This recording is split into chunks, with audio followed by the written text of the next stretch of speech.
From Indianapolis at the NFL Combine, it's the Train with the Best podcast. We have moved studios, Chris. We are now in the Michael Johnson Performance Suite. Swanky. Yes, Michael Johnson very, very nice. Suite. We might just have to pull out the gimbal and do a little Cribs episode here at the MJP Suite. And we are joined by the Director of Performance at Michael Johnson Performance, and that is Bryan McCall. Bryan, welcome to the Train with the Best podcast. Thank you. Appreciate it. So let's get into a little bit of your background before we get into what you guys do. You guys have a ton of players here at the Combine. I know you got a half an eye on this TV over here. As you got some guys running this morning. We got an eye on it too. But what's kind of your background athletically, and how did you get into performance coaching? Yeah, I started out as a football player. High school, I got injured in high school. I had a total knee reconstruction. So that kind of, I look back at those days, and that was like the trigger for me to get into sports performance and physical therapy and rehab and stuff like that. I didn't want that to happen to somebody else. So I started my career in 1999, so I'm 20 years in. Was at the strength conditioning level at SMU and Florida State. Got into the private sector and been there ever since. Gotcha. Yeah, so many people get into the field because of an injury, right? You learn more about how the body actually works, and then you start to get really passionate about it. So it's really interesting to see another person coming into the field off of an ACL tear or a full knee repair or something like that. Yeah, for sure. I know that's how Yo got into it. Yep. Our good friend Yo Murphy down at Aspie, his NFL career ended because of an injury, and he's like, I don't want this to happen to anybody else. So you knew pretty young. So did you wind up studying this in school and going the whole route in terms of that? Yeah, I did. You're always trying to find out the questions why. Why did this happen? And so you start to dig a little bit deeper. You become a little more of an expert, master the concepts, and then you apply it to other people. And so I did a lot of study on that, on both of them, the exercise science piece of it and the sports medicine piece. Yeah. So you have a rehab background as well? Well, I've worked with the rehab specialists. Okay. And so when they're coming off of rehab, they send them to me as the bridge. Yeah. Gotcha. Now, to work at Michael Johnson Performance, I'm going to guess at some point you had your paths crossed with Michael Johnson. So how did you wind up down in Texas, and what was it like meeting Michael for the first time? Yeah, it's incredible. I mean, what you notice about MJ is that his mindset's a little bit different than most people. I mean, he never got a silver medal. It's only golds. Right. And that's really not enough for him. He wants to break world records. Right. And so that's the kind of standard that he holds us accountable to. And so we just pass that along to the athletes. And so it's a facility of excellence. And so it's been great. It's been great to be able to learn from someone with that type of mindset in my career. How did you come across him, and tell us the story of the first time you met him? Well, it was actually from the director of performance, Lance Walker. And so he's Michael's business partner. Gotcha. And so we've gone back and forth for about 5 or 6 years before I started at MJP. And he introduced me directly to Michael. And so just talking to him and working with him, I was like, man, this is the place I have to be. He's just a great guy. Yeah, I love that. We don't even accept silver medals here, right? Yeah. And even gold medals is not enough. It's got to be a world records. Yeah, it's got to be the best ever. So you started in the performance space. How long have you been doing specifically the NFL Combine versus everything else you guys do? This is my 5th year. And so started with MJP, doing the NFL Combine stuff, and 5th year, 5 years in, man, it's been awesome. Yeah. So this is your 5th time in Indy? This is my 5th time in Indy. Yeah. What's the veteran move now? What's the things that you do now that you never did like in year one, and what are the things that you do in year one that you're not gonna do ever again? I've learned to relax. It's a long day. Like, you don't get up here and they just start running. There's a 4-day process to this thing. So just relax. It's like hurry up and wait type philosophy. Right. Because they're not gonna be here all day. They're gonna be doing their on-field stuff. They're gonna do medical. They're doing a lot of stuff, and then all of a sudden the rush comes. And you got 18 guys in your suite, and you got to roll. So and it's late. You never really know. 11:30, 12 o'clock. They get back. So it's all over the place. It's definitely late nights. Yeah. I remember my first year here, I was like, oh my gosh, I don't think I'm gonna make it. Yeah. Year 2, I got a little bit better. Right. Year 3, this is my 3rd year here, so I'm a little bit more accustomed to it. Been feeling under the weather a little bit, but definitely like there's things that I know I can duck out of. I don't really need to be here. That's exactly right. That's right. I think if I was doing combine prep or doing this stuff in your position, I'd just be like, hey, guys, just get a lot of sleep and you'll be good. I mean, honestly, that's really what they need. You know? Right. They need it, but also then you become a lot less busy. Yeah, that's right. That's right. Just sleep. It's the best recovery you can get. We've done a lot of stuff trying to get them to relax. Yeah. This is a very stressful moment. Physical For stress, sure. mental stress. You got interviews, new environment, new stimulus. You've never done this before. Right. Relaxation's pretty good, and so we're trying to help these guys get to relax and get to sleep. Yep. And you got that set up here. You got the power plates. You got the Normatex. Yeah. What else you got? You got the game ready over here. So this is where Yeah. you guys will come in and do some recovery, or just Just kind of help them some tone down. Some sports medicine. So we got our plinths upstairs. Okay. Can rub down, do some Graston, some myofascial release type stuff, some stretching, active stretching. But then everything else is geared towards relaxation. get you into the anti-gravity chairs. You got the game ready, the contrast, hot and cold. Oh, wow. Upstairs, we also have another device called Huso. Sends sound waves throughout the body with some binaural beats to help the body get into a parasympathetic nervous system reaction so you can relax. And so everything's about calm down, just relax. We just elevated real quick to parasympathetic nervous reactions. Yeah. From sleep to that. We got there like that. Yeah. And it rolls right off the tongue for you. Not so much for me. I hope I didn't just screw that up. Oh, yeah. Take us through your process over the course of end of college season. Yeah. You guys, obviously, I'm sure, just like every other facility, you're recruiting throughout the college season. So you get your guys in. Let's start the point there. They're in your building. Yeah. How are you building up over the course of the month and a half or so until you get to Indy? Yeah, it's usually 3-week chunks. And so we got 9 weeks with them. The first one's basically an adaptation phase. They're coming off. They're beat up. Everyone's got an injury. And so we're trying to restore the body at that point, reset everything. So it's a lot of sports medicine, and it's a lot of technical acquisition for us, too. We're trying to install some of the foundations of the 5-10-5 and the 40 start and how to jump and how to lift. And so we do that the first 3 weeks. The second 3 weeks is a little bit more intensive. It's really more power-based with a good strength foundation. And then the last 3 weeks, we want to try to convert that to speed. Right. So everything is unloaded. It's very fast. It's quick. You should start to get your legs back and also get your confidence back too. Right.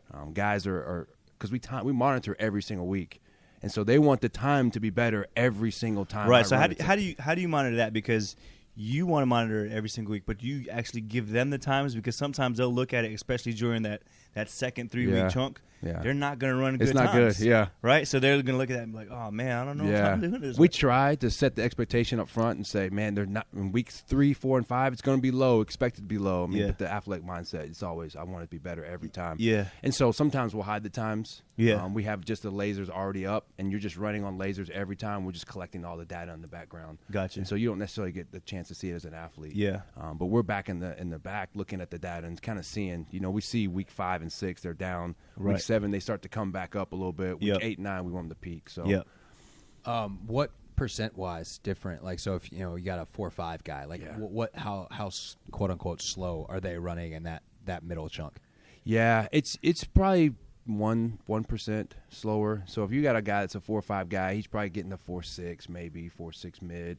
Yeah. What we see though is the key is from post training. So about week 7, week 8, we're kind of shutting down training to here post taper. We want to see the difference in those times, and we've seen about a 2% difference between the post training and post taper.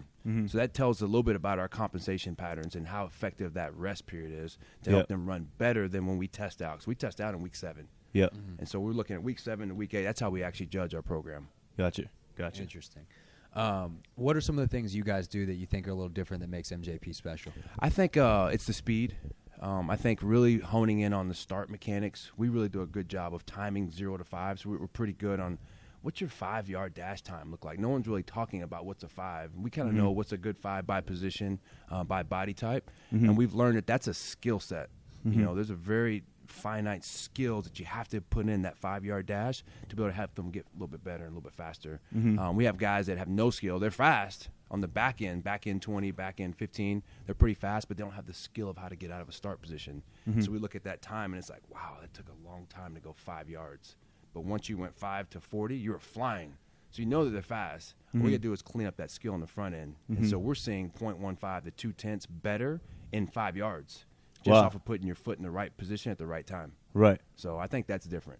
Yeah, that's interesting that you would bring it all the way down to 5 yards, because I got to imagine the variance from your highest guy to your lowest guy in the 5 yards. It's only probably tenths of a second, very small. That's right. But again, if you're talking about the difference between a silver medal, gold medal, and a world record, that's right. Then those are the small details that matter, right? So when you're looking at like a 5-yard dash, what more? It's got to be more than just the time, right? Because they're hitting that 5 yards, and it's not just are you hitting that 5 yards in a good time, but what's your body lean like? What's your acceleration looking like? That's right? Exactly right. And your speed. What's your speed at 5 yards? Miles per hour, meters per second, whatever. Right. Because a lot of guys make technical errors and they actually break in 5 yards. They'll come here and they'll overstride. Yep. And it's almost like you're resetting your acceleration every single step until you start to get 10 yards out. Now you're running. Right. And so we don't want to do that. We don't want to lose that momentum. I'm going to see that speed, that 5-yard speed on the back end at 35 to 40 yards out. So I don't want to lose it in the front end. Gotcha. Yeah. That's really cool. Yeah, that's really interesting, too. I definitely know NFL teams too look at like the 10-yard splits, right? How fast are you getting out? How do you the thing that's I guess frustrating in a way is that like it becomes a technical skill that you never use again once you're done with Indy and I guess your pro day. But how do those start mechanics then translate to football, or do they translate to football? Yeah, I think they do. I think they really do. It looks a little bit different. So if you got a guy, he's in a 3-point stance, you have your lead leg up, is use your power leg, your back leg's your quick leg. If you look at a defensive back who's backpedaling coming out of the break, it's the exact same position. One leg is up, one leg is back. You have one leg that's going to power out and one leg that has to get down quickly to the floor. That mechanic is actually the exact same.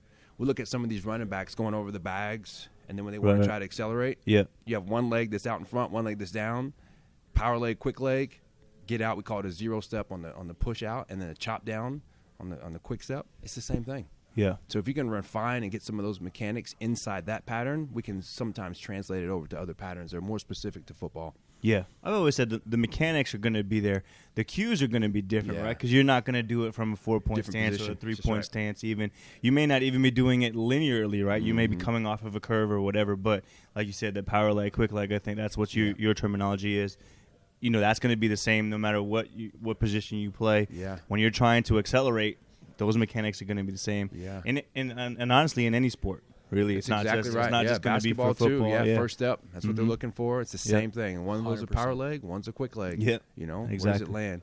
We see it too at top end speed. So we see these guys that come in with tremendous top end speed. You know, they're home run hitters. We got a couple of guys that can take it to the house. You know, on the back end, just need some front end skill work, but on the back end, it's already there. Yeah. So how much, I think this is one of the things that I've really learned from you doing this podcast is like, you have these guys that are just physical freaks. And like to a point, you don't want to mess with it, but you're always trying to refine it. And so quote unquote perfect for everyone's going to look different. You get a really high end guy. How much tweaking are you trying to do to his movements without taking away what are his natural gifts? Yeah, I think that's where you have a program philosophy. Our philosophy is we want to get world records. And so you have a guy that is already really, really fast physically, but we want to do a little bit better. How can we maximize? That's what you want. You want a guy that's got all these natural gifts. How can we maximize it with some of the stuff that we do and layer that on top of it just to get something that's never been done before? Right. Cool. In terms of how you lay out your groups, how many guys do you have and how do you try to balance, spending time? Because I'm sure as a director, like you're trying to bounce around a lot. Like what does a day look like in Michael Johnson Performance? Yeah, we have three groups for Combine. Typically it's 10 athletes in one group, and we'll have 2 coaches on it. So it's a 1-to-5 ratio. We understand that this is the most important part of these guys' football career. Absolutely. We want to make sure that we are laser, eagle-eyed on these guys and techniques. So we put a lot of resources, manpower-wise, on top of it. 3 groups, they'll usually go about 75 minutes in the morning with movement. We'll give them some lunch, take about 2 to 3 hour break, and then they'll come back and get their lift in the afternoon. Gotcha. We have 3 coaches that'll How long is that lift? Because I've seen this in many other programs with ASPE and Exos, and people. I'll just ask that question first. How long is that lift in the afternoon? It's no longer than about an hour. Yeah. So 15 minutes to warm up and then get them into the weight room. That's what I said. Yeah, that's what I say. Like everybody thinks that these, like, because you see it out there, and the myth is that we're in there lifting for 3 hours a day, right? Like the truth is, we see these guys every day, right? And we have to be precise with what we're doing. It's got to be that rifle approach, not that shotgun approach, right? So these lifts, honestly, if we're talking about the real work, right, not counting the 15 minutes of warm up, we're talking about 40 to 45 minutes and we're done. Yeah. And it's simple stuff. But I've seen some of these other programs that are out there, and they come in and they want to do this and that because this is what they read in the book. And then at the end of the day, you're looking at it as like, look, man, there's 300 reps in this workout, and this workout is at least an hour and a half if I do this the right way, the way that you wrote this up. There's no way this guy's going to make it to Thursday if you do this. Yeah. So it's funny to hear, like, because the ones that do it well know that less is more. You know? And it's hard to fight the athlete's mentality because they want to do more. They want to hold them down a lot of times, So we just try to be smart and just telling them why we're doing what we're doing, so they can buy in a little bit better and be a part of the program. Yeah, I mean they're coming from programs at Nebraska or whatever, where it was a 2 hour lift, right? So. How has the athlete changed over your years of doing this, from a maturity standpoint, from a readiness standpoint? Has there been a significant change, you think, even in the last couple of years, with kind of the mental makeup of these guys? Yeah, I think these guys, data and apps and things like that, they're very visual now. With paper and pencil, that doesn't really appeal to those guys. Right. So we're trying to make everything digital, show things in digital and colorful and things like that, because I think these guys, there's so many opportunities to be distracted. You've got to be able to get their attention.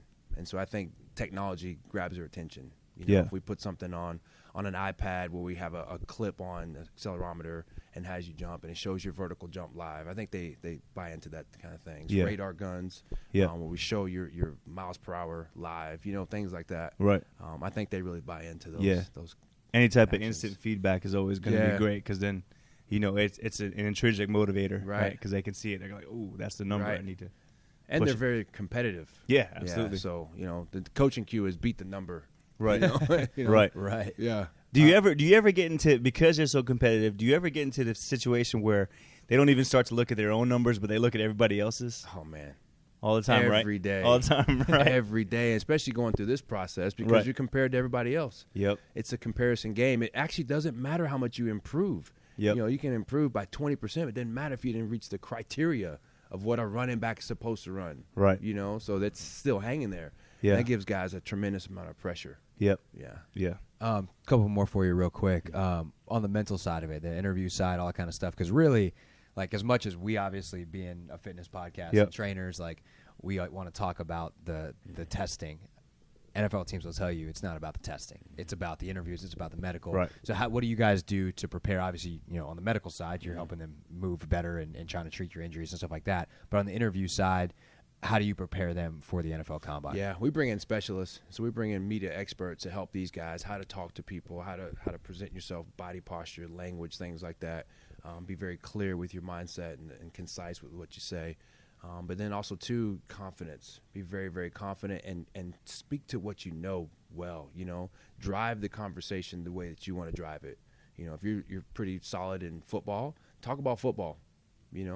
Always steer it to where you feel comfortable. And so they learn a lot of those things. We also try to bring in some of our veterans, like Shaquem Griffin came in and talked to the guys, because he's been through this process. Sure. He knows in week 7 how you're going to feel. You're going to have doubts. You're going to feel this way. But in week 9, you're going to shine and you're going to fly. So he's been through that process. And then it was really good having him, because he talked to him about, okay, I'm in the NFL now. Here's some of the things I've done outside of football, which has been very, very successful for him. But here's what I did. Here's how I did it. Right. You see guys just engaging. You see guys taking notes. And like, okay, this is working. Yeah. Yeah. And then on the actual football side, like, I think that's one thing that people don't necessarily know is that a lot of these meetings are actually like coach has a cut up of 60 plays or 30 plays or whatever it is. They may only get to 5 or 6 of them, but it's all right. We're pulling up these plays. Tell me what you thought. How much of the actual football X's and O's are you guys responsible for, or are you telling them, hey, take care of that on your own? We bring in experts for that, too, as well. And so they'll go through some football position skills 3 times a week. And a lot of that is also the film work. But then the other thing that's not scripted is talking about the game. These guys have had 15, 20 years of experience in the NFL. They're talking about their experiences. I'm a former coach at NFL. Here's what I like to see in a player. And so those are things you don't have on a script anywhere. Right. But they're pouring into these guys. And there's some of those things they'll keep for the rest of their careers, and it's very memorable. Right. And then what do you do the rest of the year? Because Combine's a very, very short, albeit super important, maybe the most important time of your year. How do you feel the other, they're 10 and a half months? Yeah, it's a big cycle. So we balloon up. We bring in extra staff during this time, these 3 months. But then we've got this HP we call high performance core groups that happen all year. So we have a linear group, speed specialists, things like that. We have like a collegiate group of collection of all different athletes. And then we have an elite young athlete program that we run that's local. So we have some other things, some academies that we work with. We have some other things that keep us going all year. And plus we have a really big youth development program as well. Yeah, So, that's great. yeah. Cool. Well, hey, man, we appreciate a little bit of time here this morning. Good luck to you and all your guys here in Indianapolis. Bryan McCall, Michael Johnson Performance, here on the Train with the Best podcast.